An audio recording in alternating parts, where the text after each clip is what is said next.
La première question que je vais vous poser à tous les deux, et c'est Rachid Achachi qui va prendre la main, est-ce que le BRICS peut être une alternative crédible à l'Occident? Alors, Idriss Aberkan, plutôt favorable, toi un petit peu plus sceptique, Rachid. Dis-nous. Alors, sceptique pour des raisons qui me paraissent objectives. Alors, j'aimerais bien que les BRICS puissent constituer une alternative. Mais il y a quand même un certain nombre de problèmes, notamment un manque de cohérence civilisationnelle, une forme de substrat qui permettrait d'avoir un même rapport au monde, un même logo, une même projection, ce qui est le cas d'ailleurs d'une grande partie de l'Occident. Car les siècles, notamment de la modernité, mais même avant, il y a un imaginaire commun, font que globalement, malgré les différences qu'on peut trouver entre le monde anglo-saxon, entre l'Europe continentale, il y a quand même un fond commun avec différents degrés qui permet une action commune, une action collective et une projection commune sur le monde. Ce qui n'est pas le cas du BRICS. Entre le Brésil, la Russie, la Chine et l'Afrique du Sud, aujourd'hui avec les autres pays que l'on peut ajouter, il y a de vraies divergences. Alors, pour l'imaginaire, je me réfère notamment aux travaux de Gilbert Durand, mais également de Carl Gustav Jung par rapport à l'inconscient collectif, quand on voit les structurations des imaginaires. Donc, il y a des différences de fond. Et puis, au niveau d'une strate moins profonde, quand on travaille sur les systèmes familiaux traditionnels, et là je fais référence à aux travaux d'Emmanuel Todd, là encore, il y a des différences de fond. Donc, à chaque strate, on trouve pas des fractures, mais des différences fondamentales entre les différentes cultures qui constituent les BRICS et qui font que on a là davantage une alliance ou un rapprochement de circonstances ou du moins différent de moi par rapport au plus différent que moi, c'est-à-dire l'Occident, davantage qu'un fond civilisationnel commun qui opère une intégration politique. Et puis le deuxième élément, c'est qu'il y a un pivot d'instabilité qui traverse le continent eurasiatique, qui est quand même le cœur des BRICS, c'est-à-dire l'Inde, la Chine, la Russie, qui est ce qu'on appelle le Grand Touran. C'est cette bande, ce continuum de steppes qui va de la Mongolie jusqu'à la Hongrie, en traversant la Turquie, donc tout le monde turcophone, ou quasi turcophone, ou paraturcophone, qui est porteur d'un héritage nomadique et qui traverse au milieu toute l'Eurasie qui est sédentaire de part et d'autre. On sait très bien que les imaginaires sédentaires et nomades sont fondamentalement antinomiques à différents niveaux, aussi bien au niveau de la définition des valeurs qui font du moral que dans le rapport à l'espace, le rapport aux politiques, etc. D'ailleurs, vous pouvez même remarquer sur une carte du monde, là où il y a des nomades, il y a des problèmes géopolitiques. Il s'agit des Touaregs, il s'agit de n'importe quel peuplade nomade, pour différentes raisons, peut-être qu'on va ou pas évoquer plus tardivement, mais je n'y crois pas du tout. Je pense que même les États qui fondent les BRICS n'y croient pas tellement et voient davantage la dimension opportuniste ou la dimension de la moindre différence par rapport au monde occidental qui est radicalement différent en termes anthropologiques.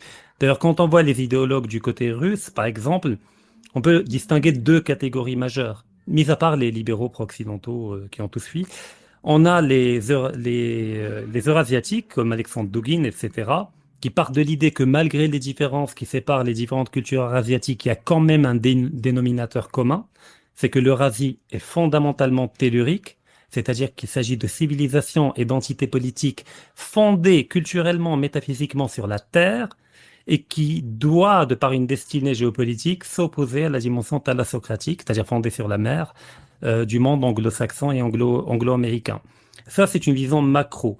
Mais après, il y a une autre école, ce qu'on appelle les slavophiles ou les néo-slavophiles, qui parlent davantage de monde russe, au lieu de parler d'Eurasie. Et donc, le monde russe paraît plus homogène ethniquement et confessionnellement, c'est-à-dire christianisme orthodoxe, etc., même si lui-même est traversé par plusieurs clivages, comme on le voit actuellement entre la partie ouest de l'Ukraine et le reste du monde russe. Donc voilà, là j'ai rapidement énuméré un certain nombre de facteurs qui me laissent un peu perplexe par rapport à cette possibilité-là.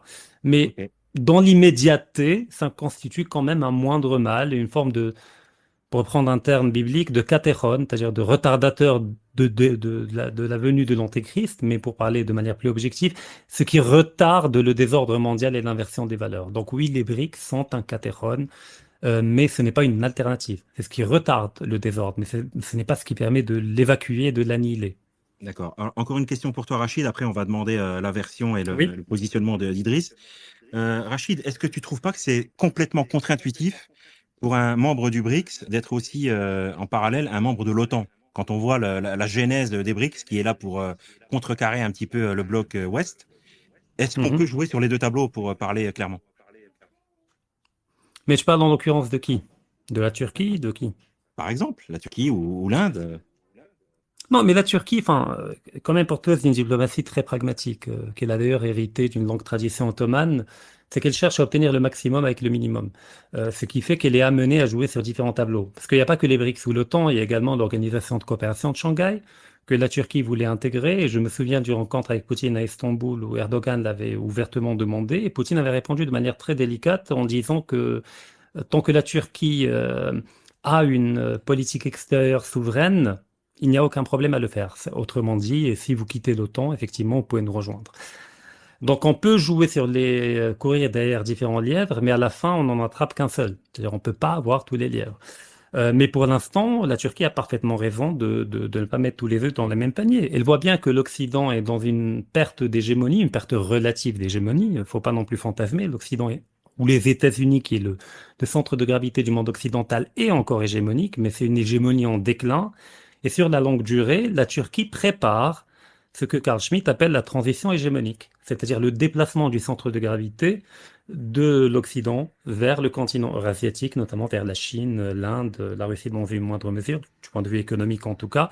Donc jouer sur différents tableaux, d'ailleurs, c'est ce que fait le Maroc également. Il a parfaitement raison de le faire. C'est-à-dire en même temps, on garde un ancrage avec l'Occident, mais un autre Occident, pas la France, c'est-à-dire les États-Unis, mais en même temps, ça ne nous empêche pas d'opérer des ouvertures stratégiques avec des accords avec la Russie, avec l'Inde, avec la Chine. On se souvient tous des différentes visites opérées par Sa Majesté le Roi à Moscou en 2016, en Chine, à New Delhi, afin de préparer, là encore, la transition hégémonique, qui aura lieu peut-être dans 20 ans, dans 30 ans, peut-être même avant. L'histoire demeure toujours ouverte. Et dans cette perspective, la Turquie ne peut pas se permettre le luxe de trancher maintenant, de dire je suis avec l'Eurasie intégralement et je quitte l'OTAN. Elle ne peut pas se permettre de le faire, elle est tenue par différents rapports de force et elle ne peut pas non plus dire je suis pro-OTAN intégralement, je vais armer l'Ukraine, etc. Donc elle joue avec les cartes qu'elle a et elle joue très bien pour l'instant. Ok, même question pour Idriss Aberkan. Les BRICS, pardon, une alternative crédible ou pas? Bah, c'est déjà le cas, c'est-à-dire qu'il n'y a plus vraiment de discussion. On peut avoir un aspect un petit peu philosophique dessus, sur lequel je veux bien apporter ma contribution dialectique, mais c'est rater l'enjeu même de l'existence des BRICS. L'ontologie des BRICS, c'est au départ un club qui est créé par Goldman Sachs, qui n'est pas créé politiquement, mais c'est un annuaire d'économie émergente. Et c'est tout. Et Goldman Sachs, comme toutes les autres banques qui ont besoin de faire des mémorandas concis à leurs clients, créent cet acronyme qui est très simple à retenir, qui a du PEPS, et qui dit voilà, l'endroit où vous pourrez trouver du 4% de France, ça va être le Brésil, la Russie, l'Inde, la Chine et l'Afrique du Sud. Et c'est tout. Bon, on a une Chine qui rentre à l'Organisation mondiale du commerce en 2001, et cette même Chine a repris le flambeau de la mondialisation aux États-Unis. Comme le dit Raymond Aron, une grande puissance n'est servie, n'est vraiment développée que quand elle sert une idée. Pendant très longtemps, les États-Unis ont servi la mondialisation, se sont représentés comme les ambassadeurs de la mondialisation. Et c'était l'agenda de Clinton, par exemple. C'est même à l'époque Clinton qui avait de très bonnes relations avec Kofi Annan, le dernier secrétaire général des Nations Unies, qui fut plus général que secrétaire. Eh bien, Kofi Annan disait de nos jours, lutter contre la mondialisation, c'est comme lutter contre les forces de la physique. Sauf qu'entre-temps, la mondialisation a une règle très simple. C'est celui qui a le plus gros marché intérieur qui gagne. Et les États-Unis avaient le plus gros marché intérieur, et puis ensuite, ça a été la Chine. Entre-temps, l'Union européenne avait un gros marché intérieur, sauf que l'Union européenne est inféodée diplomatiquement aux États-Unis, en tout cas au moins depuis 2003, où justement ces fameuses communautés d'idées qu'on aurait pu envisager, dire que est-ce que c'est vraiment l'inconscient qui détermine la géopolitique? Si on veut faire ce présupposé, ben, on va se heurter à certaines réalités historiques, qui sont que l'axe Paris-Berlin-Moscou contre la guerre en Irak a émané de puissances qui partageaient le même inconscient et la même vision du monde que les États-Unis, à certaines exceptions près qui ont suffi pour créer cette opposition frontale à la guerre en Irak, qui d'ailleurs en l'occurrence était juste, était légitime, et est une des oppositions qui est citée aujourd'hui par les BRICS comme celle qu'ils veulent pouvoir effectuer à l'avenir, puisque les BRICS justifient de leur rôle dans les affaires internationales par le double veto russo-chinois dans la guerre en Syrie, par exemple, l'intervention américaine en Syrie. Et donc, en ce sens, Moscou et Pékin présenté comme c'était présenté Paris, Berlin et Moscou pour la guerre en Irak. Simplement, c'était pas un veto puisqu'il n'y a pas eu de vote des Nations Unies et l'intervention américaine en Irak qui a choqué le monde et dont on sait aujourd'hui qu'elle était aussi bien illégitime que très fondamentalement néfaste, que ce soit les crimes de guerre qui ont été rapportés par Julian Assange ou bien les iniquités autres, et puis la déstabilisation fondamentale de la zone, eh bien, les Irakiens, par exemple, eux, demandent est-ce que vous pensez que les BRICS sont une alternative? Oui, ils vous répondront oui. Les Argentins, si vous leur demandez, ils vous répondront c'est une donnée. Les Argentins vous répondront nous sommes très contents d'avoir la Chine qui s'est présentée comme un FMI numéro 2 et qui peut nous donner une alternative à notre financement. Et nous n'avons que faire de la tradition confucéenne chinoise et les différences d'inconscient qui peuvent exister entre le confucianisme et le catholicisme dominant en Argentine nous diffèrent. Par ailleurs, ils sont très nombreux les histoires de conflits où des pays qui partageaient rigoureusement le même inconscient se sont fait la guerre avec la plus grande véhémence. À commencer par aujourd'hui l'Ukraine et la Russie, qui partagent la même structure familiale, pour reprendre les analyses d'Emmanuel Todd, que je respecte et que j'admire énormément par ailleurs. En plus de cette vision américaine que tu as développée, tu es aussi, donc on l'a dit, un spécialiste des structures familiales. Oui. Comment elles t'ont aidé à comprendre ce conflit, que ce soit au niveau des structures familiales russes ou des structures familiales ukrainiennes? Ben, C'est les c'est-à-dire, mêmes, c'est pas les mêmes? non, c'est pas les mêmes. C'est pas les mêmes. Je dirais c'est une chance pour moi que ça soit pas les mêmes parce que ça me permet de prouver ma bonne foi. Et ma bonne foi avec des documents qui remontent à avant le communisme. La structure familiale russe, c'est un système patrilinéaire et communautaire. C'est-à-dire, il faut imaginer le père et ses fils, et puis les femmes, échanger entre les familles. Je parle de la paysannerie du 19e siècle, etc. Et donc une famille très autoritaire, très violente en interne aussi. Il y avait un élément, je dirais, de sadisme interne à la famille paysanne russe qui explique la violence de l'histoire russe ultérieure. Quand la famille s'est désintégrée, ça a laissé apparaître le communisme, le KGB et toutes ces choses. La famille ukrainienne, non. La structure familiale ukrainienne était plus individualiste, nucléaire, et en ce sens, effectivement, plus occidentale, plus proche des structures familiales polonaises. Et donc, effectivement, plus propice, en théorie, à l'émergence de la démocratie, de l'individualisme. Ça veut dire qu'elle a peut-être un devenir qui est plus du côté de l'Union européenne que du côté de la Russie, alors, au niveau des structures familiales? Et de l'aspiration à la démocratie, en fait? Ma question est un peu liée à la propagande russe qui dit oui, non, mais le peuple ukrainien, le peuple russe, c'est pareil, et vous Non, êtes plutôt. non, c'est pas vrai. C'est pas vrai. Je veux dire, ça n'est pas vrai du tout, même. Ça n'est pas vrai du tout. Et on a des données antérieures, même à la révolution russe, sur le sujet. Mais aujourd'hui, la Russie et l'Ukraine se font une guerre qui a fait 500 000 morts côté ukrainien, d'après le colonel McGregor, l'ancien conseiller de Donald Trump. 500 000, c'est d'avant la guerre de sécession aux États-Unis. C'est 100 fois le débarquement d'Omaha Beach. Donc bon, on a deux pays qui ont la même culture, la même religion, l'orthodoxie, et qui ont la même structure familiale, qui ont la même vision du monde, qui s'entretuent et qui ont fait 1,5 million de morts, et au total 1 million de morts et de blessés. Par que la Corée, où on a deux nations qui ont les mêmes structures familiales, qui avaient avant la même spiritualité, et qui ne sont toujours pas en paix aujourd'hui, puisqu'elles n'ont jamais signé d'accord de paix. Donc, c'est toujours utile d'avoir quelques phares philosophiques et basés sur quelques concepts, mais la vérité est dans la nuance. Et les sont une organisation d'intérêt pragmatique qui a pour objectif fondamental la dédollarisation, qui a pour objectif très commun qui les renforce considérablement, l'iniquité, parce que c'est une iniquité, de voir que les ressources, que les matières premières aujourd'hui sont en dollars. C'est un scandale. C'est Oui, quelque chose qui ne peut pas tenir. Et Idriss, si demain le BRICS prend son envol, et ok, il n'y a pas de souci, mais on fait du business avec quelle monnaie alors? Justement, le BRICS a pris son envol. Aujourd'hui, on a des règlements internationaux qui sont opérés dans les fameux 5 R, puisque chaque monnaie des BRICS commence par un R, le renminbi, le rouble, le rand, le réal et la roupie. Le roupie indien. Voilà, et la roupie. Donc, on a aujourd'hui des règlements internationaux en matière première qui s'effectuent dans un des 5 R. Et ça va être le cas pour l'or aussi, puisque les Émirats arabes unis ont rejoint les BRICS. et que les Émirats arabes unis, comme je vous le disais au début de l'émission, contrôlent à peu près un tiers du second marché de l'or africain.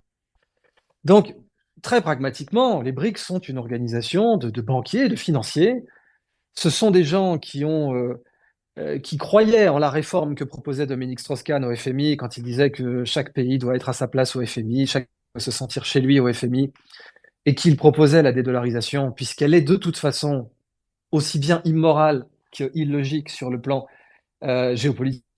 On ne peut pas, si vous vous rendez bien compte qu'une monnaie, ce n'est qu'un bon d'achat sur une économie, et que si jamais je suis producteur de café, de pétrole, de gaz naturel, de bauxite, de strontium, d'uranium ou de thorium, j'ai pas tellement envie d'être payé en bon d'achat Apple. Et je ne me considérerais pas comme un pays souverain si je suis payé en bon d'achat Apple quand je vends mon thorium, qui vient du sous-sol de mon pays et que je ne pourrais pas forcément reconstituer. Or, le dollar est un bon d'achat sur l'économie américaine, d'une part. Et d'autre part, pour financer des guerres, pour certaines illégales comme l'opération en Irak, les États-Unis ont fait tourner la planche à point que l'indice M3 aujourd'hui n'est plus publié. Et je vous renvoie même à divers marquants comme le scandale financier de Chiasso, où 2 ressortissants prétendument japonais se sont fait intercepter à la frontière suisso-italienne avec 400 milliards de dollars en bons du trésor, posant nécessairement les deux questions, aussi fatales l'une que l'autre. Est-ce que ce sont des vrais ou est-ce que ce sont des faux? Et dans les deux cas, la réponse est mortelle. Si ce sont des vrais, ça veut dire que M. Miyamoto peut se trimballer entre Stresa et Lucerne avec une mallette remplie de milliards de dollars sans aucun problème, dont des Kennedy Bonds endossés à 1 milliard chacun et que seuls les États souverains peuvent normalement transporter. Et d'autre part, si ce sont des faux, ça signifie qu'on peut falsifier des bons du Trésor américain et les déposer en banque, ce qui est encore plus grave.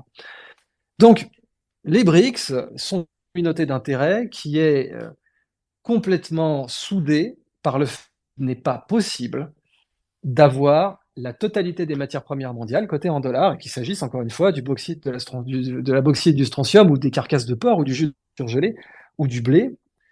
Et ces pays-là entendent y mettre bon ordre. Et ce faisant, ils offrent des opportunités de refinancement à tout un tas de nations.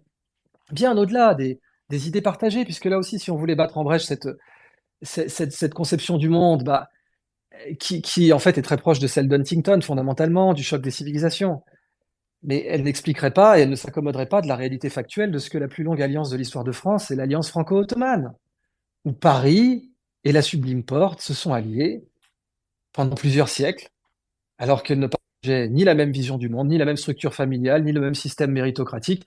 D'ailleurs, Machiavel parle très bien dans Le Prince, où il explique que la France, Machiavel oppose la France et l'Empire ottoman, en montrant qu'elles ont toutes deux, les deux structures extrêmement opposées d'une principauté.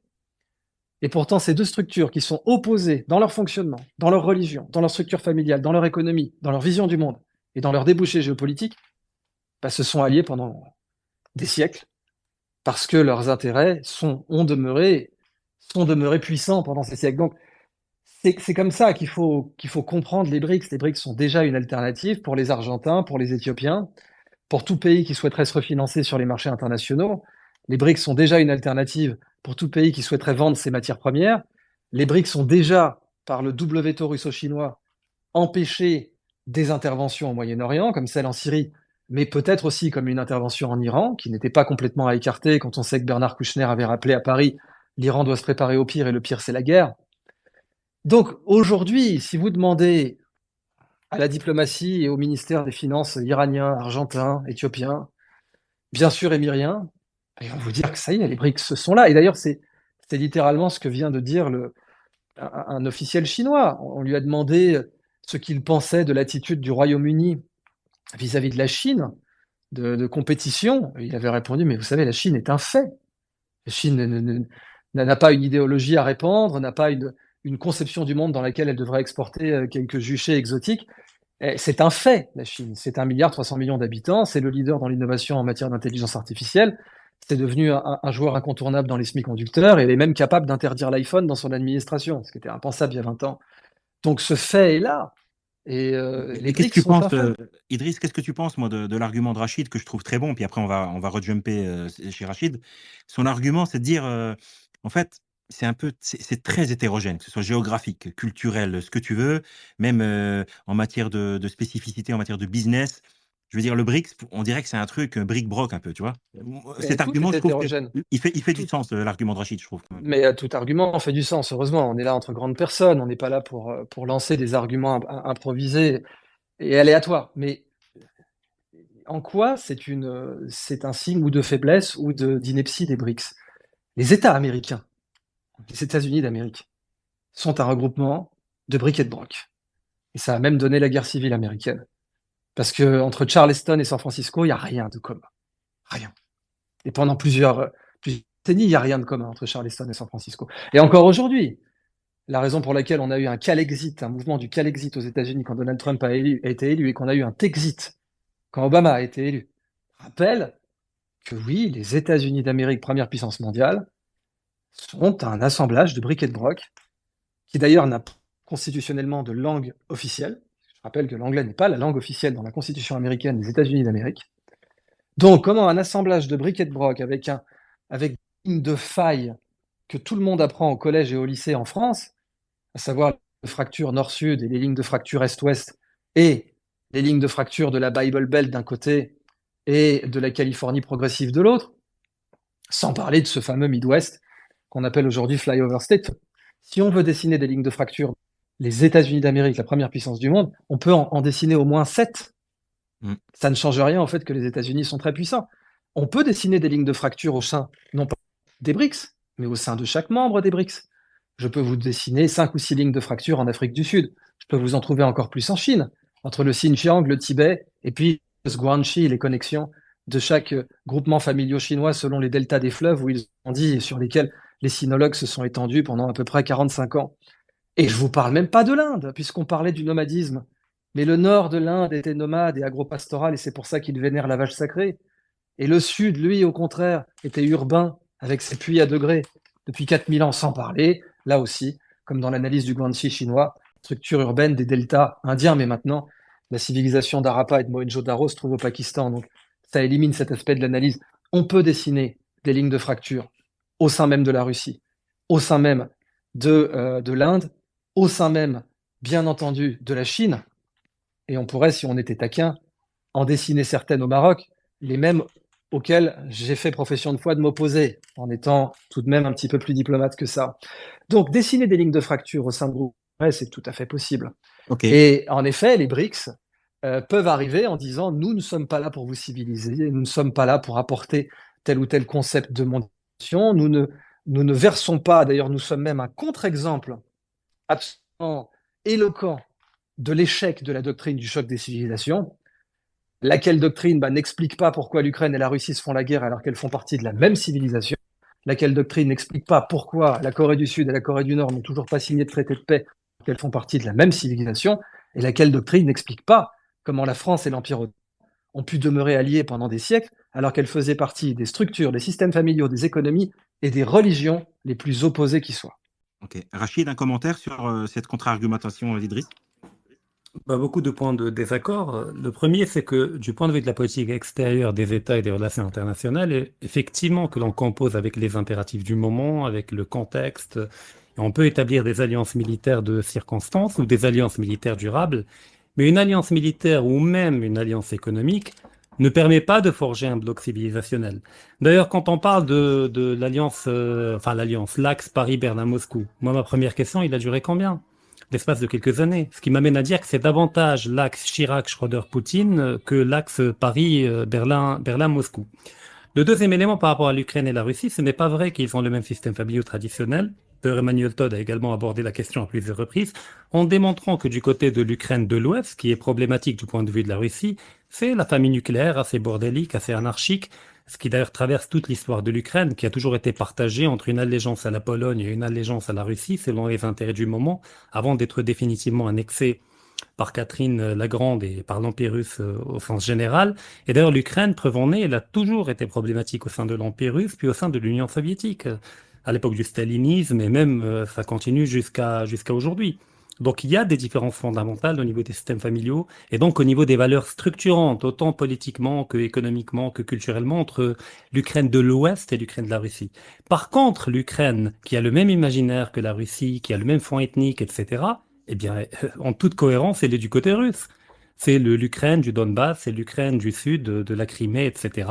Donc il y a une cohérence globale dans cette démarche-là. Donc là où il y a différence familiale, et ben effectivement, il y a des clivages qui finissent par prendre, in fine, une forme géopolitique. Parce que le premier prisme temporel de la géopolitique, c'est la longue durée. Pas uniquement, mais c'est le premier prisme temporel, en tout cas. Après, quand on entre dans le qualitatif, ce n'est pas parce que la France, avec l'Empire ottoman, avait une alliance militaire qui était dictée par les rapports de force sur le continent européen, entre les Habsbourg d'un côté et la France de l'autre, que ça fait des deux un bloc civilisationnel cohérent, partageant des mêmes valeurs, ayant un même champ d'empathie, etc. Pas du tout. Et d'ailleurs, ça s'est démontré à travers l'histoire.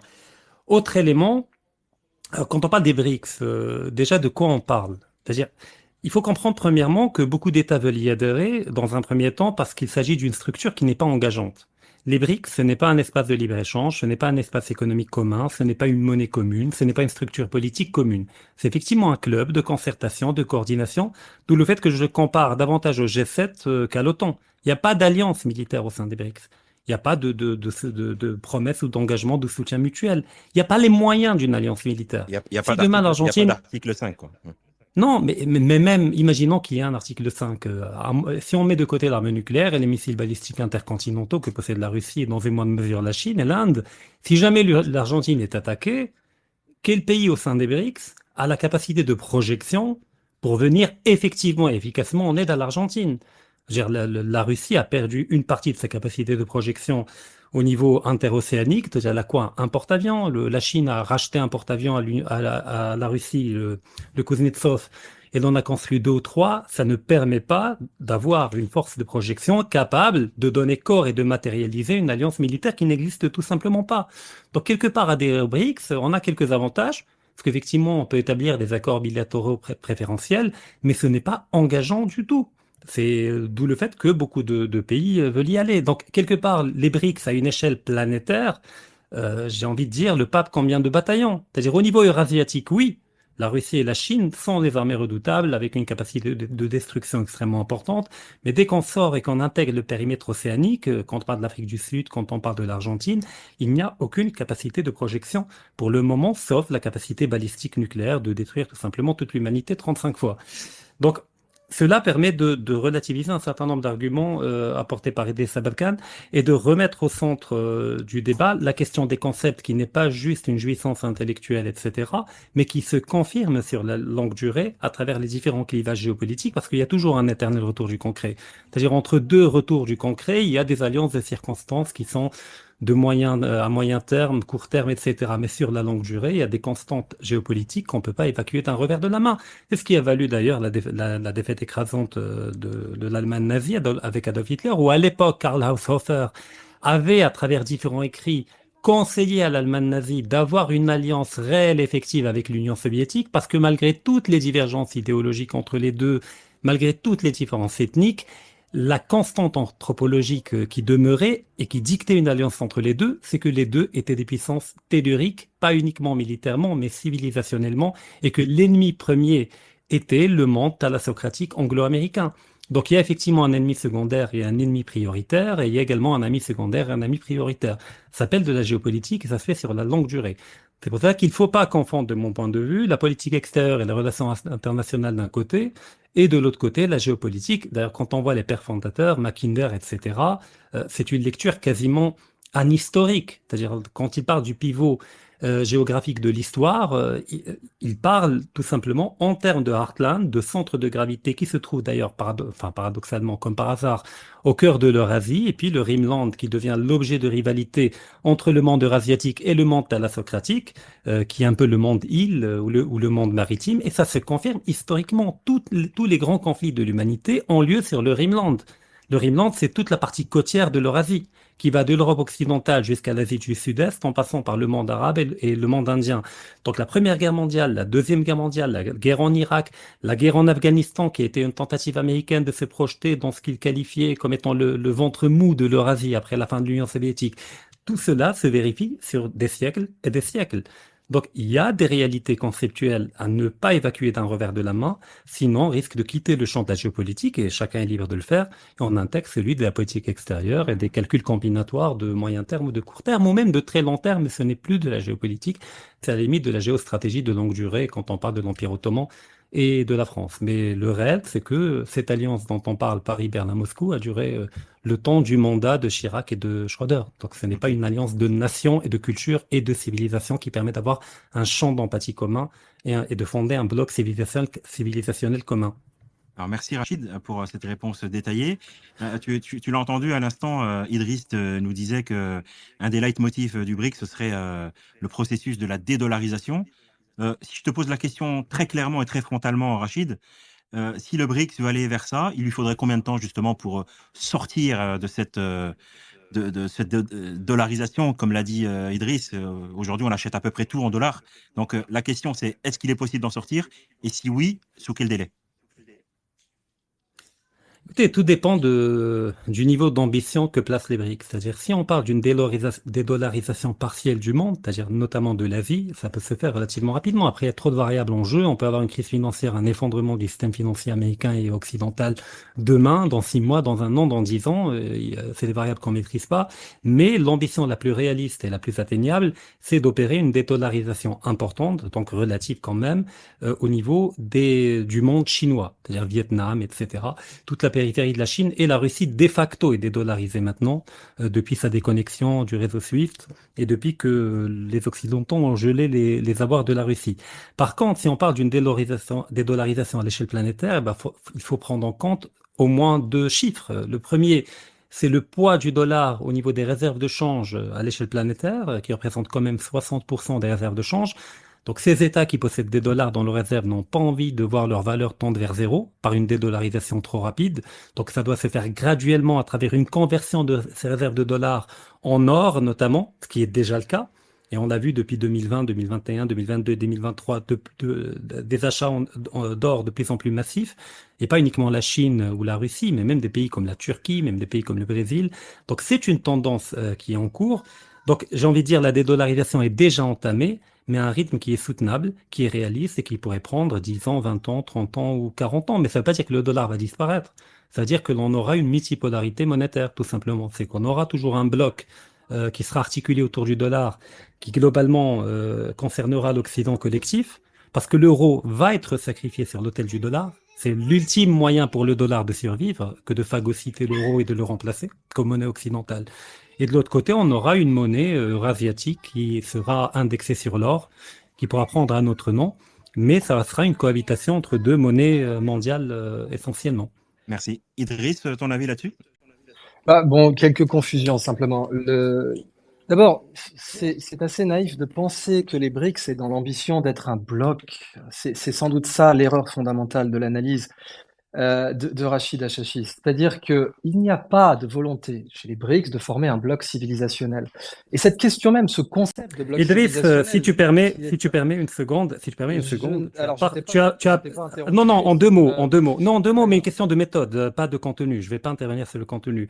Tu as parfaitement le droit d'être en désaccord et de formuler ton opinion, mais tu n'as pas le droit moral de qualifier ce que je dis d'erreur. Parce qu'on n'est Alors, pas dans une relation d'étudiant à mettre ou bon, de alors disciple à mettre. je suis tout à fait désolé que ça ait en effet suscité cette réaction chez toi. Ce n'était pas mon intention. Ton analyse est tout à fait intéressante, elle vaut le détour et je recommanderais à tout un tas de personnes de l'écouter attentivement. Cependant, on parle d'erreur, oui, dans la vraie vie. On parle d'erreur puisque quand on fait une prédiction et quand on essaye d'anticiper quelque chose, on peut se tromper, ça arrive, ça m'arrive, ça t'arrive certainement de temps à autre. Et là, en l'occurrence, je ne peux que récuser des concepts qui sont éculés, notamment celui de bloc civilisationnel, qui était déjà un concept dépassé après la Deuxième Guerre mondiale. C'est-à-dire que même le général Patton, quand il est intervenu en Angleterre, avait cité George Bernard Shaw, bon, prix Nobel de littérature accessoirement, qui disait que Londres et Washington étaient 2 cultures séparées par une langue commune. Et on aurait pu naïvement voir les États-Unis et le Royaume-Uni comme un bloc civilisationnel, mais ils ne l'ont jamais été. Ils ne l'étaient pas du temps de Churchill et du temps de Roosevelt, ils ne l'étaient certainement pas avec Anthony Eden, prise de Suez. on avait sans doute la volonté de dire qu'il existait une anglosphère et un bloc anglo-saxon, mais la réalité des faits est que ce bloc existait. Il était une projection de l'esprit, mais qu'en réalité, il existait des tensions faramineuses entre Churchill et Roosevelt, comme il en existait entre Eden et Eisenhower, parce que le bloc civilisationnel anglo-saxon n'a en réalité jamais existé. Et c'est en analysant avec ce type de concept un peu fourre-tout, bloc, communauté d'empathie, qui ont été enseignés à une certaine époque, je les ai enseignés moi-même, parce que j'enseignais évidemment à mes élèves de les critiquer, mais qui ont été enseignés à une époque et dont les géopolitologues chinois ne se préoccupent absolument pas. Ce concept de communauté d'empathie et de bloc ne concerne absolument pas la diplomatie chinoise. Pas plus qu'il ne concerne d'ailleurs la diplomatie indienne. Et dans une moindre mesure, la diplomatie russe. On pourra revenir sur la question des structures familiales en Ukraine, mais j'épargnerai l'importance de nuancer que non, en réalité, les Tatars de Crimée n'ont absolument pas la même structure familiale que la Galicie, qui était la partie que tu voulais citer en réalité quand tu parlais d'Emmanuel Todd. Et la Galicie, c'est l'axe Lviv-Sandomierz, en effet. Et là, il existe en effet une certaine différence dans les structures familiales. Cependant, les statistiques démontrent bien que les Ukrainiens qui se battent aujourd'hui ne sont pas issus uniquement des communautés matrilinéaires de Galicie.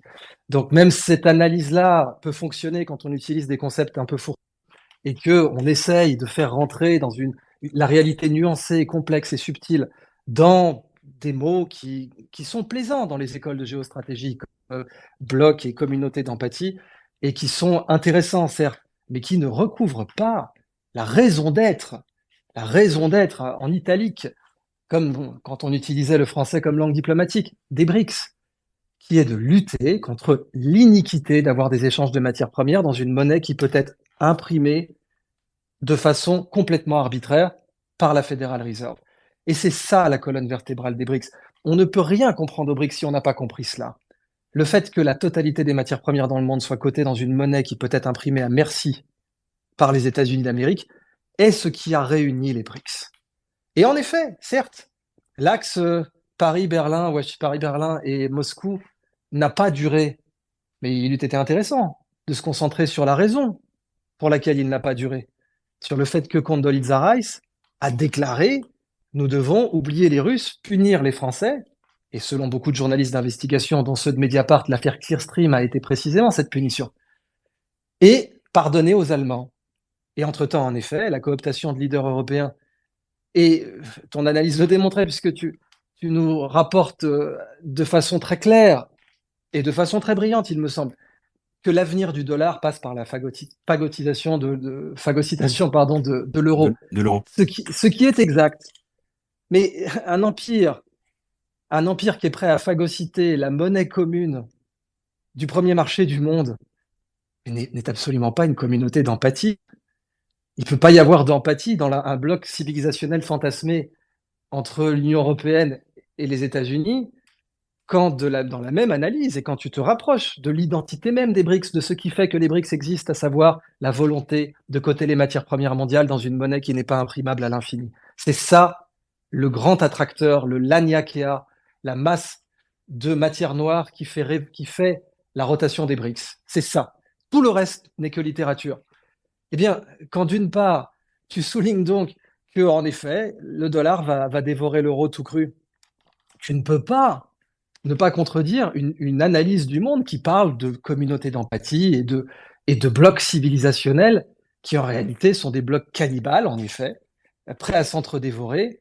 Et tu ne peux pas dire que l'axe Paris-Berlin-Moscou a duré ce que durent les roses ou les traités internationaux, pour citer Charles de Gaulle, si juste derrière, tu soulignes bien que, en effet, cette communauté d'empathie, ce bloc civilisationnel mené par Washington, eh ben, en réalité, est un empire, est un simple empire, pas un bloc d'empathie, pas un centre de défense du monde libre, pas un arsenal de la démocratie. Non, est un empire avec des dominants et des dominés, dont l'ère d'extension impériale est en récession, qui continue à demander à ces États fédérés de prendre des balles pour lui dans les relations internationales, ce qu'a fait l'Allemagne quand le Nord Stream a été détruit.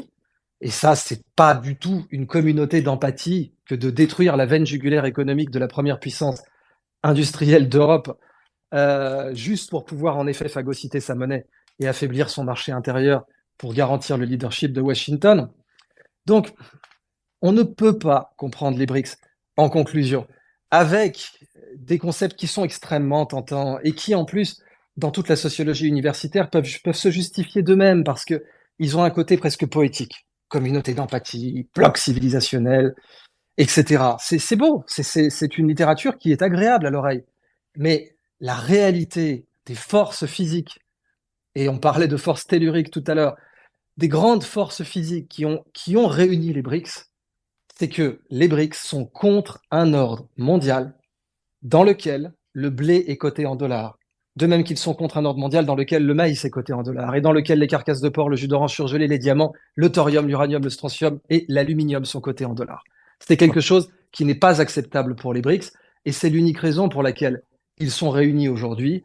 Or, aujourd'hui, de rechef, les BRICS sont un fait, puisque les BRICS contrôlent, à l'heure où nous parlons et à l'heure où nous ergotons sur des concepts qui, encore une fois, ont une prosopée particulière et tout à fait séduisante. Et c'est vrai qu'en relation internationale, la première chose dont il faut se départir, c'est de la séduction que peuvent avoir ces sirènes conceptuelles.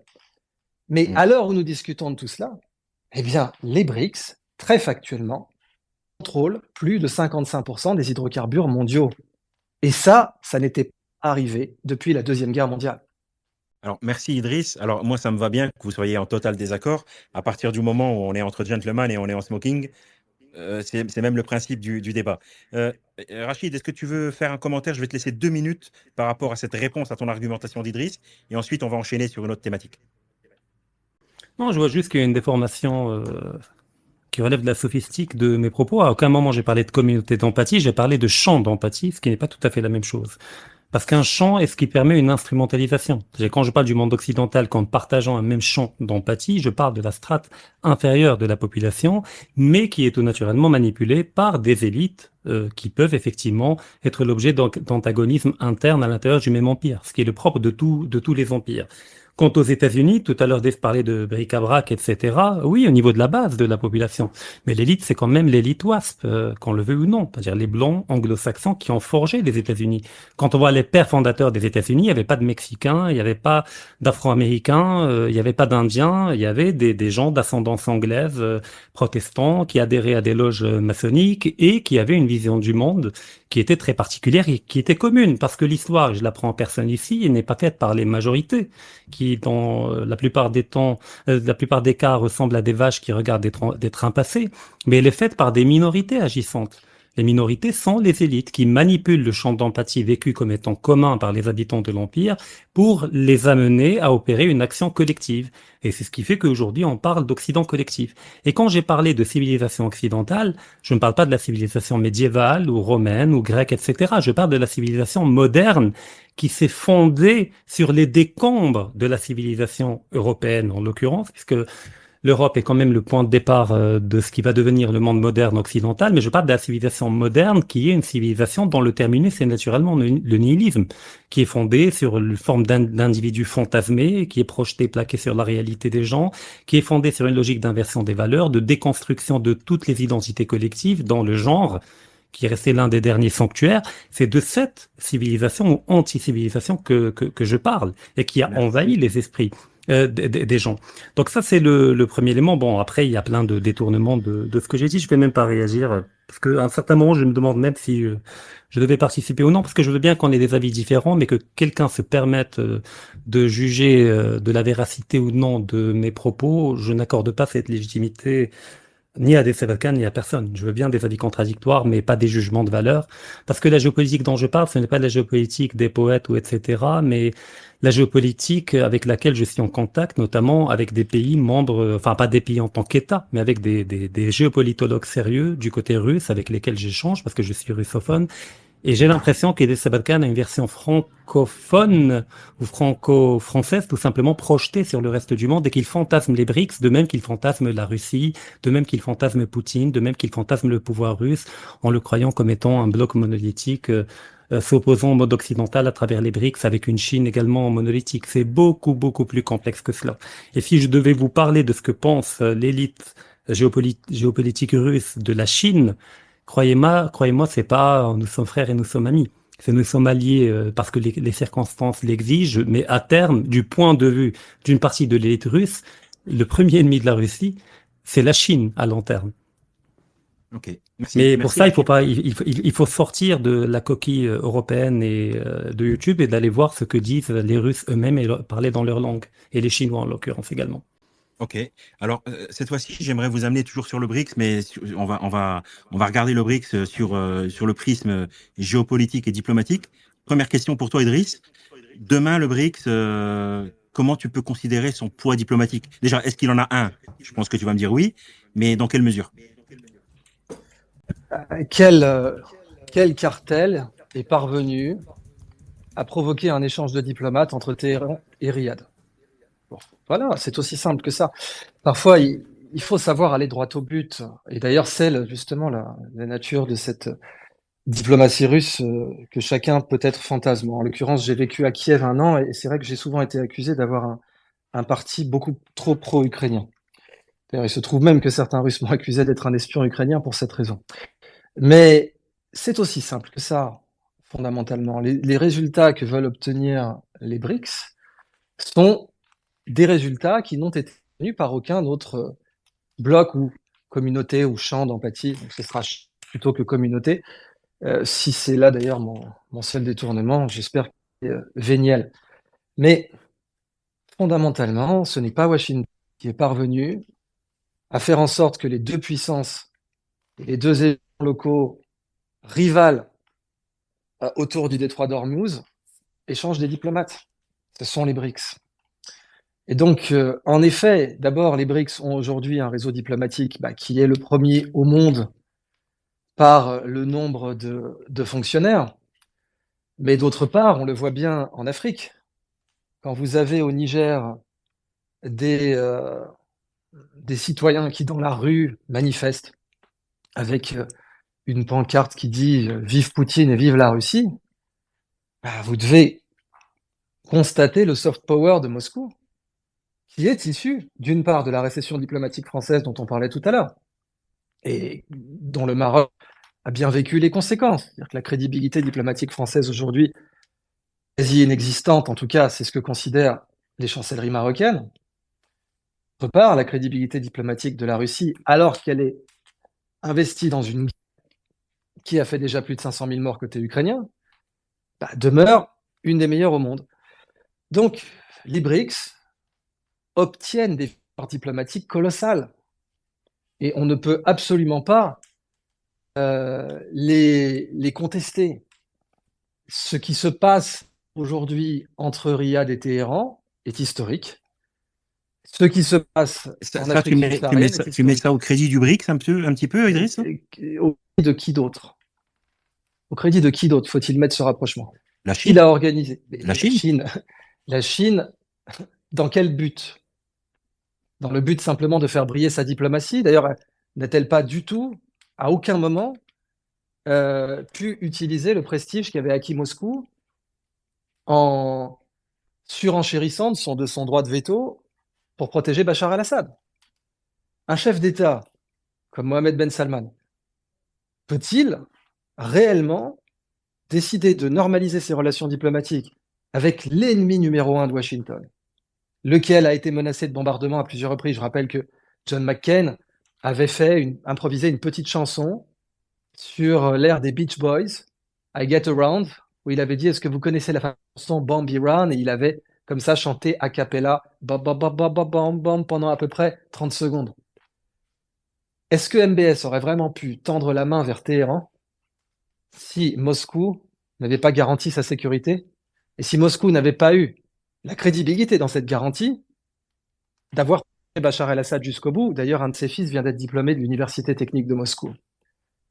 Donc c'est évidemment une victoire diplomatique des BRICS, et en aucun cas une victoire diplomatique de Pékin isolée comme ça. Ok. D'ailleurs, On Pékin ne va- se serait pas levé le matin en se disant: parmi les victoires diplomatiques que je voudrais obtenir pour consolider mon crédit diplomatique, qui est faible, je vais m'intéresser au cas du rapprochement de Riyad et de Téhéran. Non. Ok, on va demander même question à Rachid, ton avis. Alors, si tu partages le même, ça va aller vite.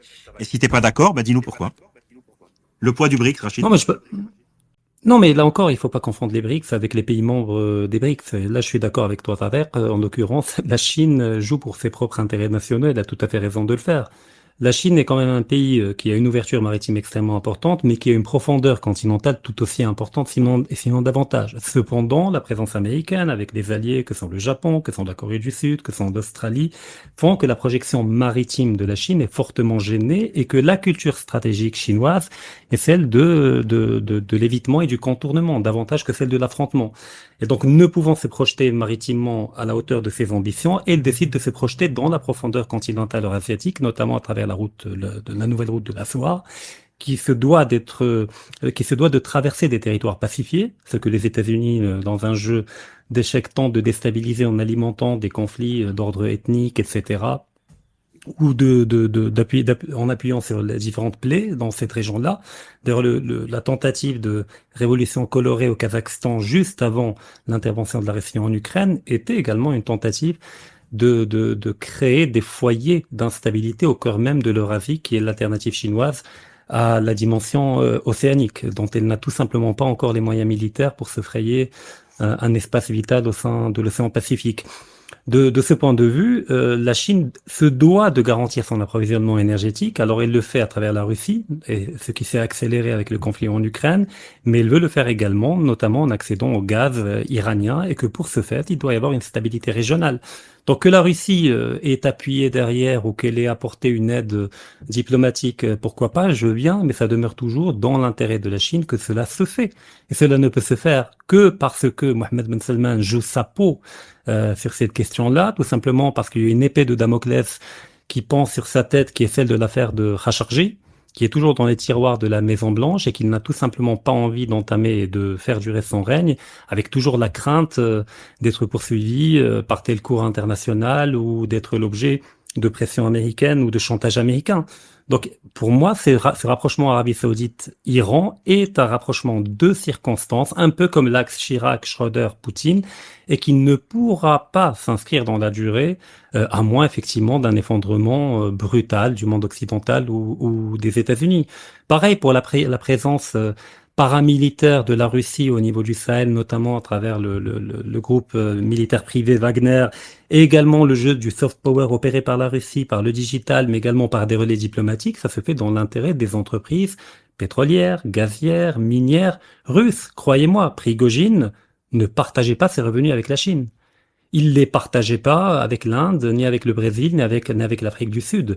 C'est des oligarques en Russie qui utilisaient, d'ailleurs Vladimir Poutine lui-même, mais pour cela il faut connaître les subtilités de la politique russe, qui utilisaient Prigojine comme, on dit en russe, comme un porte-monnaie, comme quelqu'un, comme un relais qui échappe au radar des différents circuits financiers, qui va faire fructifier les différentes fortunes, qui va les investir, mais qui va également extraire de la richesse de différents pays africains pour alimenter des oligarques. Ce n'est pas le russe de Vladivostok ou le russe du Daghestan ou le russe de Saint-Pétersbourg qui verra la couleur des billets verts ou bleus ou de n'importe quelle couleur qui émanent de la République centrafricaine, des diamants ou de l'or ou autre chose. Ce sont avant tout des oligarques. Donc c'est une question éminemment pragmatique du point de vue de la Russie qui, de manière collatérale, profite à la grandeur de la Russie et à l'influence géopolitique russe. C'est le jeu que joue Poutine. Un jour, je vais faire un épisode sur les fondements et les origines byzantines du pouvoir russe et de voir comment ce dédoublement de l'État russe entre un État archaïque qui évolue parallèlement à un État en façade moderne explique la politique russe en interne. Mais c'est beaucoup plus complexe que de dire la Russie en tant que sujet géopolitique monolithique a réussi à battre la diplomatie française en déclin et donc a réussi à obtenir des points d'appui au niveau de la Centrafrique au profit des BRICS. Là, ça s'appelle du bricolage. En réalité, il y a des intérêts nationaux qui sont en train d'être joués. Chacun des pays membres des BRICS, et même les nouveaux, voit dans le BRICS uniquement un début de profondeur stratégique sur laquelle ils peuvent s'appuyer, mais à aucun moment ce n'est une action collective au profit d'une entité qui s'appellera BRICS. Le BRICS est un instrument, tout simplement. Ce n'est pas un bloc, ce n'est pas une alliance. C'est tout simplement ça. Quant à l'Arabie Saoudite, moi j'aimerais bien savoir comment Poutine viendrait en aide à Mohammed Ben Salman si jamais il y a un coup d'État ou un débarquement des Marines américains. Ça serait intéressant de savoir. Mais justement, par rapport à ce que tu viens de dire, là, tu parlais des nouveaux entrants au BRICS. Donc, moi, je pense notamment justement à à l'Arabie Saoudite et aux Émirats Arabes Unis. Et Idriss, j'aimerais bien avoir ta lecture là-dessus, ta grille de lecture. Comment tu l'as interprété, cette adhésion de ces deux pays, historiquement pro-USA, mais là qui sont pleinement membres du BRICS? Alors, deux questions. Est-ce que c'est le signe d'une perte d'influence américaine avec les pétromonarchies du Golfe, ou alors ce sont deux chevaux de Troie, deux chevaux de Troie, pardon. La question est intéressante. C'est toujours extrêmement difficile d'atteindre à la limpidité. Mais la vertu cardinale de toute analyse est la limpidité. Et aujourd'hui, on doit observer que Dubaï a été sauvé par l'afflux de milliardaires russes à la faveur du conflit ukrainien. Ce qu'on a appelé en économie le phénomène Dubaï-Grad. Et Dubaï, autrement, était en cessation de paiement. Alors, elle était en cessation de paiement auprès de l'Émirat d'Abu Dhabi. Ça aurait été une catastrophe pour l'unité des Émirats. Et donc, en un sens, l'afflux de capitaux russes a peut-être préservé l'unité des Émirats arabes unis. Dans ce contexte-là, c'était tout à fait logique que les Émirats illuminassent la Burj Khalifa des couleurs de la Russie, même si ça a fait grincer des dents un peu partout en Occident. Mais au-delà de ça, la Russie a démontré sa capacité à prévenir les coups d'État. Donc je réponds très volontiers à la question de Rachid Achachi pour cet aspect-là. La Russie a démontré qu'elle pouvait préserver un frenemy, c'est-à-dire un ami ennemi, qui était Erdogan, qui, quand la CIA a fait un coup d'État contre lui. Et ça, c'est limpide. C'est un fait. Un chef d'État, puisque nous, on est dans un espace sur X, donc on peut être séduit par la fanopée de certains concepts de rechef. Mais un chef d'État au travail, comme Erdogan, doit inaugurer les chrysanthèmes un jour et lancer le programme de chasseurs de 5e génération turque un autre, doit prendre des décisions de façon assez rapide.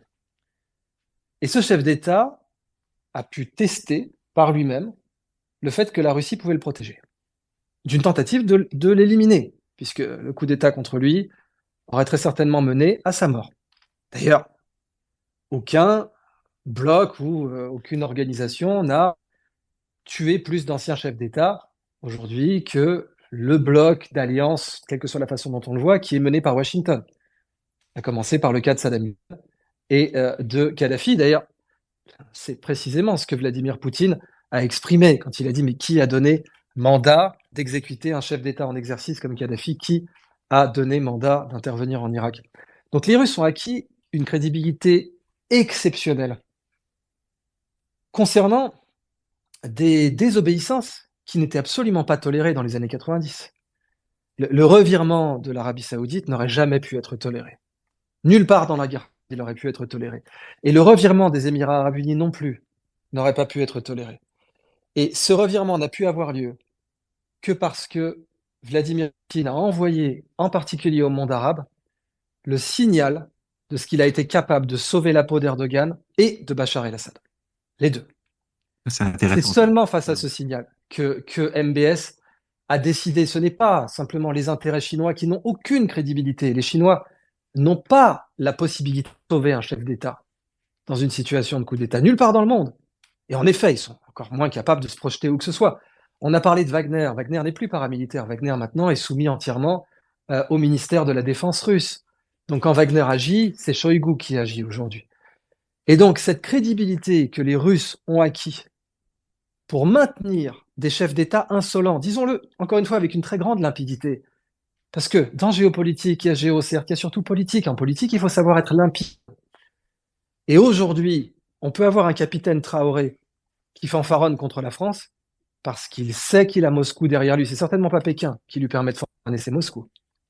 Mais en effet, les BRICS y trouvent un intérêt commun, qui est l'affaiblissement du bloc, disons, de Washington, qui est l'affaiblissement de l'ordre international post-Yalta, et qui est l'affaiblissement du dollar. Mais c'est, et je ne peux qu'insister là-dessus, l'action conjointe de ces intérêts. Ce n'est pas simplement la Chine qui s'est levée le matin en se disant je vais faire une route de la soie, et donc entre le poire et le fromage, ou plutôt entre les œufs de 100 ans et la soupe aux pâtes de poule, eh bien je vais faire une alliance entre Riyad, ou en tout cas normaliser les relations entre Riyad et Téhéran, non. Alors ça, c'est Ce genre intéressant. d'opération nécessite les deux. Idriss, c'est hyper intéressant ce que tu viens de dire. Et après, on va donner la parole à Rachid. Mais en fait, tu es en train de nous dire quoi? Tu nous dis, aujourd'hui, il y a eu un rapprochement Riyad-Téhéran, donc en 2023. Donc il y a 20 ans, ça aurait été inconcevable. Les Saoudiens se seraient pris une fessée, quoi, par le Oui, tonton américain. bien entendu, qui peuvent en effet orchestrer un coup d'État dans le monde arabe, fait à plusieurs reprises, qui peuvent déstabiliser des pays arabes, qui ont, enfin, vous êtes tout de même des sujets du Royaume du Maroc. Le coup d'État des aviateurs n'est pas si loin. Et je vous rappelle que le coup d'État des aviateurs n'a pas été voulu par Moscou. Pourtant, on était en pleine guerre froide. Donc, la possibilité pour Washington de déstabiliser un pays arabe, voire même d'en changer son dirigeant, reste tout à fait envisageable, et au point même qu'elle a eu lieu réellement en Turquie. Mais Ok. ce sont les Russes qui ont sauvé Erdogan, malgré le fait que, comme l'a brillamment souligné Rachid Hachachi, la Turquie a un intérêt géopolitique bicéphale qui l'oblige à trahir la Russie avec une régularité de coucou suisse. Et ça n'horripile pas Poutine parce que son approche de la politique internationale n'est que très peu émotionnelle, voire pas du tout. Mais en effet, Erdogan a été sauvé par Poutine. Bachar el-Assad a été sauvé par Poutine. Alors qu'il allait être, soyons très clairs, Bachar el-Assad allait être assassiné ou exécuté, comme Saddam Hussein et comme Kadhafi. C'était une certitude absolue. Et Ok. qui lui a empêché l'exécution?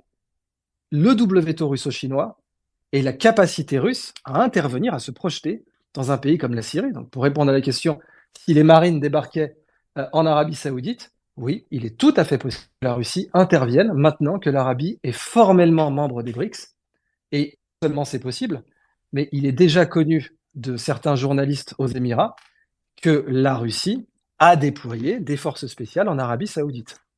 Ok. Eh ben, on va demander l'avis à Rachid pour la même question, c'est-à-dire sa grille de lecture par rapport à ces pétromonarchies qui intègrent le BRICS. Est-ce que c'est une perte d'influence américaine ou des chevaux de Troie, ou alors, comme le dit, si justement, moi je suis assez d'accord avec toi, Idriss, c'est que voilà, il y a un changement de donne, quoi. C'est un Poutine fort qui change l'échiquier mondial. C'est pas un Poutine fort, c'est davantage une Chine forte, en l'occurrence, dans le cas Exact. des Émirats et de l'Arabie Saoudite. Exact. Parce que, enfin, certainement, il faut arrêter de fantasmer la Russie. Premièrement, quand on dit que la Russie a une capacité à prévenir les coups d'État, en se fondant sur le cas de la Turquie, premièrement, ça se fonde sur une rumeur. À aucun moment, ça n'a été dit officiellement ni par Erdogan, ni par Poutine.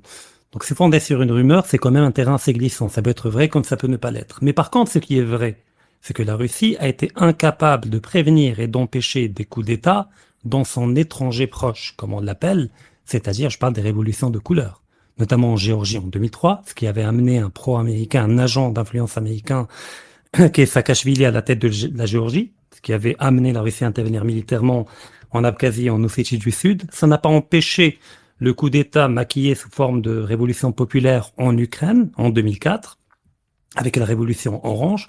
Donc, si la Russie n'est pas capable d'empêcher, de neutraliser, de tuer dans l'œuf des coups d'État fondamentalement hostiles à la Russie, menés par les États-Unis dans son étranger proche, donc je suis désolé de dire que la Russie n'a pas non plus les moyens d'empêcher un coup d'État en Arabie Saoudite, tout simplement parce que pour pouvoir empêcher, il faut avoir un réseau d'espionnage extrêmement important dans le pays qui va commanditer le coup d'État, c'est-à-dire en l'occurrence les États-Unis ou le Royaume-Uni, mais ce qui est un peu le cas pour le FSB ou le SVR, mais également dans le pays qui va être l'objet du coup d'État qu'est l'Arabie Saoudite. Et à ce que je sache, il n'y a pas une forte communauté russe ou russophone implantée en Arabie Saoudite à différents niveaux du pouvoir, capable de capter des rumeurs, de les transmettre en temps réel, de combiner ces informations. Donc il est évident que la Russie n'a pas les moyens. Et croyez-moi, si les Marines s'interviennent militairement avec un débarquement massif en Arabie Saoudite, la Russie n'a pas les moyens d'intervenir militairement dans une confrontation directe avec les États-Unis sur le théâtre saoudien. Aujourd'hui, l'Ukraine phagocyte l'essentiel, je mets de côté toujours le nucléaire et le stratégique, mais du point de vue de l'armement conventionnel, ça phagocyte l'essentiel de la force de frappe russe sur le front ukrainien qui mesure 1300 km.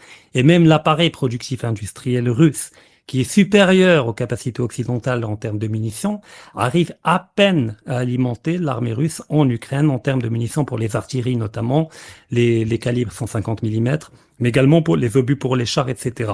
Donc croyez-moi, il faut arrêter de fantasmer la Rachid, Russie. excuse-moi. Elle n'a pas les moyens. Rachid, dans la même thématique, c'est un stop and go, hein, tu continues. Oui. Est-ce que cette guerre d'Ukraine, là, avec cette guerre qui dure, qui tarde un petit peu, qui est un petit peu en stand-by, là, parce que bon, quand on écoutait les Russes, ça devait être réglé en 2 mois au maximum. Est-ce que là, en matière d'image, ça vient pas affaiblir le hard power, cette fois-ci russe, avec cette guerre qui n'en finit plus? Alors, ça va davantage affecter les exportations d'armes russes que l'image ou l'influence réelle de la Russie. Parce que l'influence réelle de la Russie ne se fonde pas uniquement sur l'armement. Elle se fonde sur une approche géopolitique totalement différente de celle de l'Occident, c'est-à-dire non interventionniste, qui respecte la souveraineté autant politique que culturelle et civilisationnelle des différents États, ce qui fait qu'en Afrique, elle est fortement appréciée. Elle se fonde sur un certain conservatisme fortement simulé par une partie de l'élite politique russe parce que c'est vendeur sur le plan des relations internationales aujourd'hui dans toute la planète non occidentale. Donc ça se fonde sur différents leviers et pas uniquement sur le levier de la capacité militaire à obtenir une victoire. Après, je m'inquiète pas trop pour l'armée russe en Ukraine. Moi, je pars du principe depuis le début du conflit que la Russie va gagner. Pas parce que son armée est plus moderne, etc., mais tout simplement parce que la Russie n'a pas le choix et que cette guerre en Ukraine n'est pas une simple guerre conventionnelle d'influence ou de marche impériale, mais c'est une guerre existentielle pour la Russie. Et que la Russie, jusqu'à présent, n'a pas utilisé l'intégralité de son potentiel, mais pour ce faire, elle doit d'abord faire le ménage en interne au sein de l'élite russe, parce qu'il y a une 5e colonne en Russie, qui est toujours présente, qui est moins bruyante qu'avant le conflit. Il y a également une 6e colonne qui œuvre indirectement et involontairement pour les intérêts occidentaux. Donc d'abord, il faut faire le ménage en interne avant de prétendre atteindre le plein potentiel que peut incarner la Russie. Mais pour la projection en Arabie Saoudite, c'est tout simplement techniquement impossible. Dans le cas de la Syrie, ça a été possible en raison de différents éléments. Premièrement, parce que la Russie avait des points d'appui logistique, parce qu'il y avait le port de Tartous, il y avait une base militaire en Syrie qui permettait l'atterrissage d'avions cargo russes pour débarquer les armes, etc.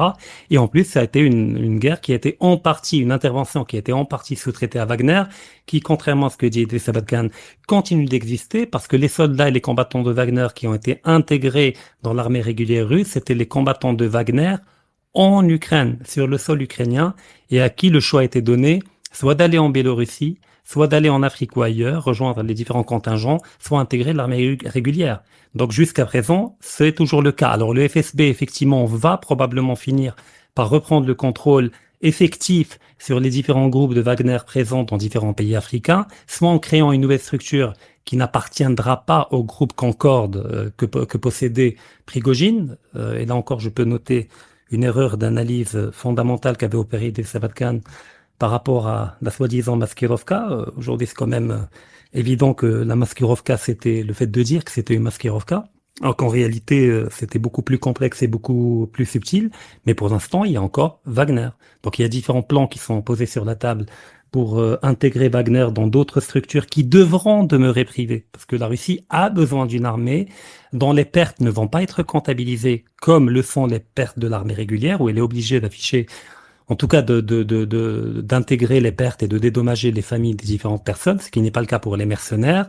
Et puis deuxièmement, ça permet de jouer sur des zones grises que la Russie ne voudra pas forcément assumer dans différents théâtres d'opération. Donc il y aura toujours une dimension paramilitaire, elle changera de nom, elle s'appellera plus Wagner, elle s'appellera Tchaïkovski peut-être, mais ça continuera d'exister en dehors du sol russe. Mais sur le territoire russe, dans l'Ukraine, du point de vue de la Russie, notamment les provinces annexées, il est hors de question qu'un groupe militaire privé puisse retrouver un poids et une influence comme celle qu'avait Wagner au moment où il existait encore sur le sol ukrainien. Alors, je vais poser une dernière question à Idriss Aberkan, ensuite on prendra les questions du public. Donc, Choupo, Desti et Shrif, faites-moi une belle sélection, s'il vous plaît, pour qu'on termine ce show. Idriss, comment tu as interprété un Vladimir Poutine qui va, entre guillemets, mendier des missiles à la Corée du Nord? C'était quoi ta grille de lecture là-dessus? Reprenons, juste avant ça, il faut quand même corriger quelques propos erronés tout de même pour notre audience qui ont été prononcés là. D'abord, le FSB ne va rien reprendre en main du tout chez Rachid Achachi, puisque le FSB c'est la sécurité intérieure de la Russie. Il n'y a pas de confusion à avoir avec le SVR, qui lui peut reprendre en main éventuellement certaines choses. Et en l'occurrence, la prérogative ne serait même pas au SVR, mais au GRU, le renseignement militaire. Donc ça, c'est un premier point. On n'est plus à l'époque de la guerre froide où c'était le KGB qui gérait les deux. Maintenant, les agences sont distinguées et le GRU demeure. Et d'ailleurs, c'est le GRU, en l'occurrence, qui a la prérogative de Wagner. Donc n'embrouillons pas notre audience avec des petites erreurs assez triviales.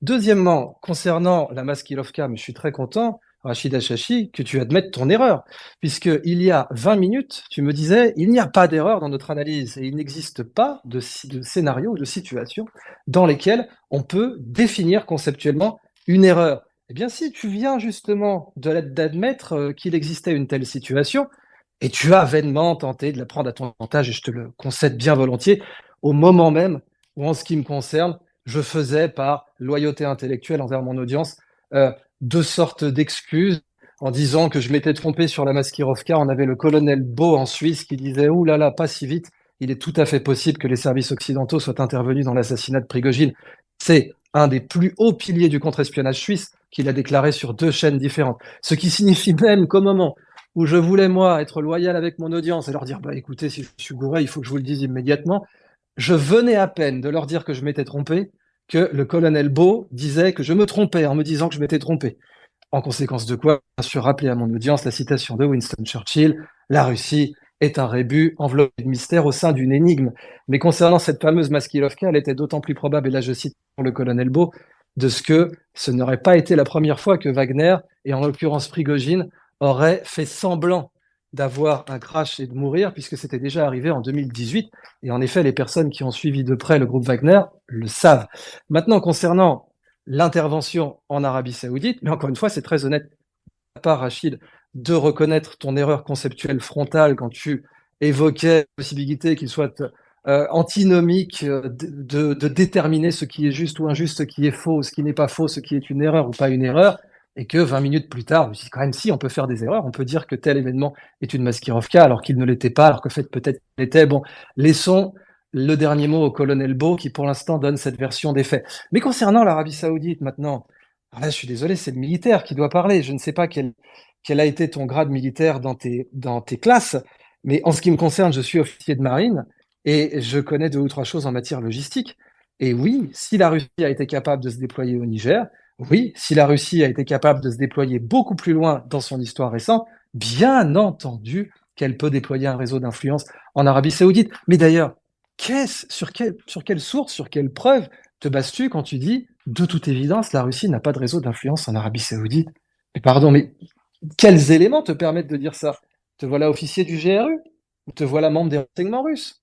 Attention, il ne faut pas confondre maîtriser la langue de Tolstoï et subitement pouvoir traduire en cette langue 17 moments de printemps et comprendre la structure fine des réseaux de renseignements russes, ou en tout cas pour la comprendre, encore utile fallu faire la différence entre le FSB, le SVR et le GRU.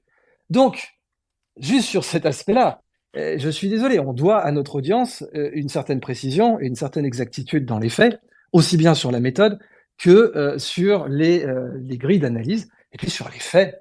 Encore une fois, Wagner ne dépend pas du FSB de près ou de loin, encore heureux d'ailleurs.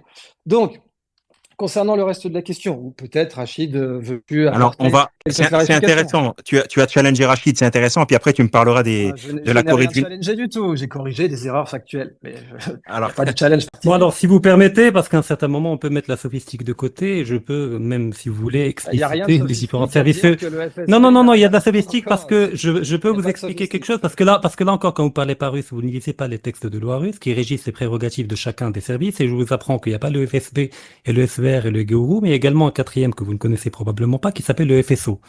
Donc, je vous invite à Il aller fallait vous le intéresser citer, à la alors. question. Alors, Eh ben, suis je très peux le content citer de maintenant, vous et avoir est-ce que vous le connaissez, le FSO? Mais au contraire, je suis très content de vous Non, avoir vous fait le connaissez réviser pas. vos D'accord. fiches. Alors, Je suis, alors vous le connaissez. je Non, non, mais suis, j'ai fait mais une je vidéo. ne- Aberkan, j'ai fait une sortez du vidéo, j'ai principe fait, que je écoutez-moi, ne- j'ai sortez du fait principe que une je ne connais vidéo. rien. Rachid Achachi, Alors, un partez peu du de principe que je ne modestie et connais rien. un peu de, alors moi, j'ai une arme qui est une arme nucléaire qui permet de couper les micros, pardon, pour un petit peu apaiser tout ça. Donc, vous avez des avis divergents, tant mieux. Mais comme je vous le disais, on reste en smoking, on se respecte, on est entre gentlemen. On va laisser terminer Rachid Achachi et ensuite Idriss, tu pourras rebondir. Vas-y, Rachid. Alors, par rapport aux fiches que j'aurais révisées, je rappelle tout simplement, et tout le monde peut aller vérifier, que j'ai publié une vidéo il y a 2 semaines sur ma chaîne ODC TV sur la question de Prigojine, qui a tué Prigojine, Prigojine est encore en vie, où j'avais parlé de chacun de ces services en détail, le FSO, le FSB, le SVR, le GRU, en étudiant chacune des hypothèses par rapport à la mort des Prigojine qui auraient pu le faire. Donc il y a 4 grands services, et le FSO est celui qui est chargé de la sécurité de toute la dimension fédérale de la Russie, autant les bâtiments fédéraux que les personnalités politiques. Et c'est également la garde rapprochée de Vladimir Poutine et qui de temps en temps peut faire le sale boulot quand on veut pas l'attribuer au FSB ou au SVR ou à d'autres. Deuxièmement, la nouvelle loi antiterroriste russe qui avait été votée après les attentats de Moscou, de Beslan, etc., accorde au FSB une prérogative très particulière. Et là encore, là, il faut lire le russe et aller se taper des textes de loi russe pour voir les amendements votés à la Douma. Cette nouvelle loi antiterroriste autorise le FSB à mettre sous son contrôle, quand la situation l'exige, tous les autres services de renseignement. Autant le SVR que le GRU, que le FSO rentrent sous la tutelle du FSB quand la situation l'exige, ou bien, comme dit la loi, quand elle reçoit l'ordre du président de la Fédération de Russie, à savoir Vladimir Poutine. Deuxième élément, Wagner a été indirectement sous contrôle du FSB parce que le siège de Wagner, qui est l'entreprise Concorde, se trouve sur le territoire russe et se trouve sur Saint-Pétersbourg. Et donc le FSB a eu un contrôle sur Wagner qui était un contrôle relatif. Et aujourd'hui, l'idée est d'intégrer définitivement Wagner sous le FSB qui demeure quand même le service fétiche de Vladimir Poutine à qui il fait confiance à travers la figure de Patrushev. Donc cela étant dit, ayant établi un certain nombre de vérités par rapport à la réalité des services secrets russes, contrairement au fantasme ou à la lecture de Wikipédia qui sépare SVR pour les renseignements étrangers, le FSB pour le fédéral et intérieur. Non, c'est beaucoup plus complexe. Le FSB a des prérogatives supérieures à tous les autres et il peut les inscrire sous sa propre tutelle. Et il a même le droit, d'après la loi russe, d'intervenir dans le cadre de la lutte antiterroriste, ce qui est très vaste, puisque même le gouvernement ukrainien est qualifié de terroriste par la Russie, ce qui autorise le FSB à intervenir en Ukraine, au Kazakhstan, un peu partout. Donc, la loi russe, j'invite Elisabeth Khan à utiliser ChatGPT pour traduire les textes en russe, au lieu de se fier à Wikipédia et de faire des vidéos YouTube pour après s'excuser. Alors, j'ai parlé d'erreur d'Elisabeth Khan, tout simplement parce qu'il l'a admis lui-même. Donc je ne me serais pas permis de dire qu'il a commis une erreur s'il l'avait pas admis lui-même. Il a fait son mea culpa sur Twitter après une parenthèse d'arrogance en affirmant que c'était la Maskirovka et que tous ceux qui n'y croyaient pas étaient des crétins. Je simplifie à peine. Et désormais, aujourd'hui, on voit bien que l'erreur était monumentale et que le fondement de cette erreur était une méconnaissance totale de la mentalité russe, des antagonismes et des contradictions internes à l'État russe et des subtilités qui traversent les systèmes politiques russe. Et le résultat naturel, c'est des diagnostics totalement erronés, mais qui permettent de faire 400 000 vues et du AdSense, etc. Alors, donc cela étant dit, on va donner un droit de réponse à Idriss. Oui, bon, non, mais la seule utilisation possible de ce droit de réponse est de s'excuser d'avoir tapé dans je ne sais quelle psychiatrie ces complexes d'infériorité de Rachid Achachi. Partez du principe, mon cher Rachid, que je ne sais rien et que de toute évidence vous savez tout, et que, bon, ChatGPT, je sais même pas de quoi vous parlez, je ne vois pas de quoi vous parlez. J'ai évoqué des possibilités qui ont été confirmées par le colonel Beau après vos contradictions. J'entends que vous avez peut-être une certaine envie ou une certaine jalousie vis-à-vis de mon audience, puisque vous parlez de complexité, puisque vous parlez de nuances. Sachez que conquérir une telle audience, mon cher Rachid, c'est beaucoup plus compliqué que vous ne le pensez, et que c'est pas quelque chose qui est aussi trivialement émotionnel que vous l'avez décrit. Mais bon, pardon d'avoir tapé, de toute évidence, dans quelque chose qui a stimulé très fortement vos émotions. Je vous fais mes excuses. Je me trompais sur à peu près tout. C'est d'ailleurs la raison pour laquelle je suis invité aujourd'hui comme essayiste et comme auteur principal de cette interview. C'est très spécifiquement parce que je me trompe à peu près sur tout. D'ailleurs, je me suis trompé aussi quand j'ai refusé de croire que Wagner allait faire un coup d'État et prendre Moscou, et que j'avais été parmi les premiers à l'indiquer. Donc, mon cher Rachid, je vous fais mes plus plates excuses. De toute évidence, vos connaissances sont très supérieures aux miennes. En tout cas, C'est ce qui semble en ressortir. Et je m'excuse platement d'avoir tapé dans je ne sais quelle faiblesse émotionnelle de votre part. Messieurs, soit vous vous calmez, soit on parle du Covid, parce que là, vous êtes d'accord et vous allez vous Non, faire des câlins. j'ai été très gentil. Je viens de m'excuser 3 fois Non, mais devant. Rachid, voilà, Rachid, il a un franc-parler comme toi, Idriss, donc c'est normal qu'on en soit là. Donc on reste entre gentlemen et on peut tous dire, il n'y a pas de souci. Justement, c'est ce que je viens de faire. Donc, encore une fois, je réitère mes excuses. C'est vrai que je n'ai pas forcément atteint à cette annale akashique de connaissances à laquelle Rachid Achachi peut prétendre.